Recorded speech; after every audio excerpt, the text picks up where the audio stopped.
Hey everybody, it's Elliot. Welcome back to another episode of me reading a book in every subgenre of every genre. Today, we're going to jump right into it. The genre is steampunk, and the book representing that is Boneshaker by Cherie Priest. First, let's talk about steampunk. Where does this term come from? It actually started around the 1980s from the author K.W. Jeter, who wrote the book Murloc Night. And he sort of phrased it like this: it was steam that drove the advancement of technology as opposed to electricity. So steampunk has this retro aspect to it, whether the story is taking place in the future or if it's taking place in an alternate history. Two other common steampunk settings that you might be familiar with is like British Victorian era and the American Wild West. Alright, so that's a super brief intro to steampunk, and now let's talk about Boneshaker by Cherie Priest. I'm halfway through the book. How do I feel about it so far? So this story, like I mentioned, is an alternate history. It takes place during the Civil War in Seattle, of all places, which is, to me, is a very unfamiliar setting for the Civil War. So the plot is a little bit complicated, but apparently during this time, the gold rush was happening in Alaska, and prospectors commissioned inventors to build a machine to drill into the ice to find gold or whatever. So one of the inventors built a machine called Boneshaker and tested it out in Seattle. And what ended up happening was it ended up destroying Seattle. It released this horrible gas into the air. This gas started killing people. So what they had to do was build a wall around downtown Seattle, and everybody was evacuated. So this inventor's reputation is totally destroyed, and now the son of the inventor wants to go back into the city to clear his father's name. So that is a super brief summary of Boneshaker, and here's how I feel about it so far. I have not read a lot of stories where it's a mother and son relationship. The son breaks into the walled city of Seattle to try to find evidence to clear his father's name, and the mother goes after him to save him. It's nice to read a young adult's book where it's not just teenage romance, and I can't help feeling that the plot of this story is so perfect for this time because of the fear of diseases and quarantine, everybody worrying about each other and placing blame on each other. I think blame is a major theme in this book, and how if one person does something, it harms another, and it kind of affects the whole group, that whole community. And I think this book addresses this theme in a very unique way, actually. I do have a bit of an issue with this book right now, and it's turning me off a bit, and that is the reference to the Chinese migrants that immigrated to America to work, and I don't love the way they are represented in this book, and I'll just make it very clear right now. They're kind of treated like zombies in this book, like monsters. Now and then it does reference how hardworking they are, and how they're trying to make a living, and how they're trying to protect each other. I don't like the fact that they're being referred to as Chinamans, especially the fact that we're living in a very accusatory world where we like to lump people into groups and sort of just, like I said, blame. So that is just something I'm very aware of right now. So I'm gonna continue reading this book and see if it turns itself around, and see if it continues on with this theme of blame and how we try to clear our name, clear the name of our loved one, and try to redeem itself. This book kind of needs to redeem itself right now, not just the characters. So that's a little fitting, actually. In terms of steampunk, there aren't a lot of references to machinery or technology that relies on steam. There was this one vessel that floated up that relied on steam to get one of the characters over the wall. That'll be another thing I continue to look at, and I'll share that with you as well when I finish the book. I'll check back with you right now. Welcome back, everybody. I have just finished reading Boneshaker by Cherie Priest, and here are my thoughts. First, I think of it much more as a zombie apocalyptic story than it is a steampunk story. There isn't really a whole lot of machinery that requires steam in this book, which is, I guess, a little disappointing since I was hoping to read a steampunk book, a more heavy steampunk book.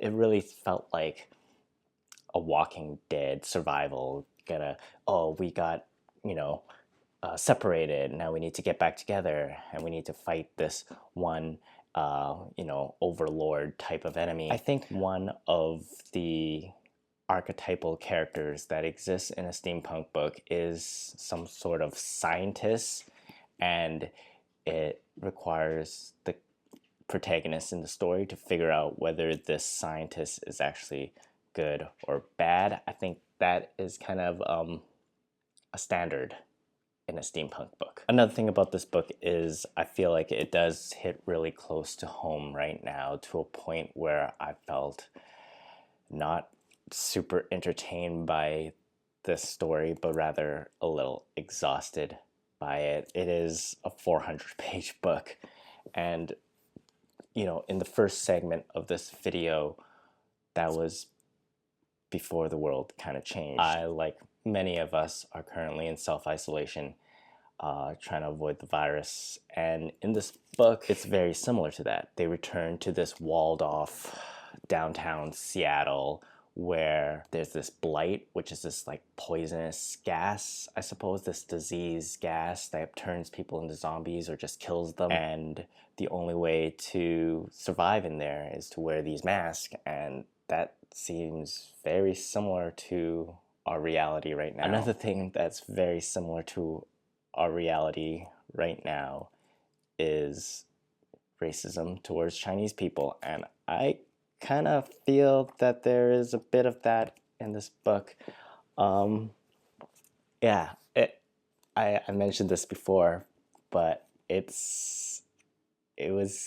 that made it very unpleasant, especially as a Chinese person, whenever they reference someone just as, I don't know what Cherie Priest was going for with that whole thing. I was hoping for some sort of resolution at the end, some sort of mending of the bridges. Even she had an author's note at the end where she kind of explains the creative license she used to alter history and alter the geography of Seattle. But she didn't explain why she chose to cast the Chinese characters in this book in such a light that they appeared to be almost like zombies. So the wearing of the mask and losing a lot of the humanity, that's kind of relatable, because if you block off your face, you can't really sort of interact with each other anymore, and you lose a lot of that connection.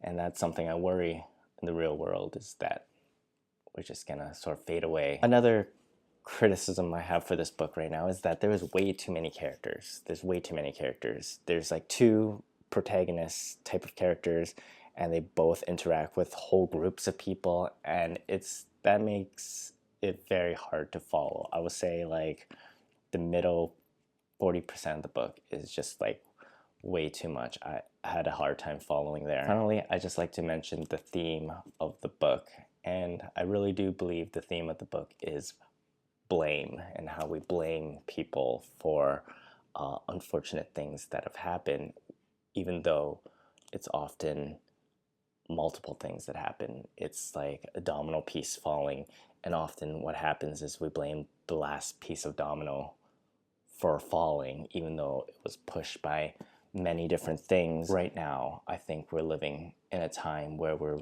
very much victims of blame, whether it's us blaming other people or other people blaming us. And it's a very tricky thing to navigate, being accused of something that you may or may not have done. It's almost too much for me right now. I took this book on the road trip. It was a lot of fun, but it was not the best relationship I've ever had with a book. I'm not blaming it. That's not what I'm doing. This is just how I feel.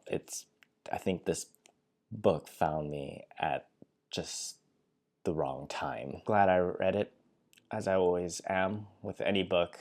It's good to have that experience. I'm kind of glad to put it down.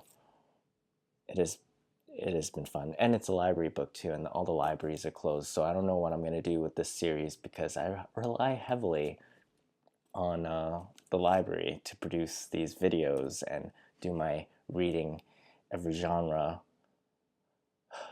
project. And so I'll have to figure this out for the next one. If you want to follow this journey of me reading a book in every subgenre of every genre, please subscribe. If you want to see more videos about writing and the creative process, I have a whole playlist for you there. I'll see you guys real soon.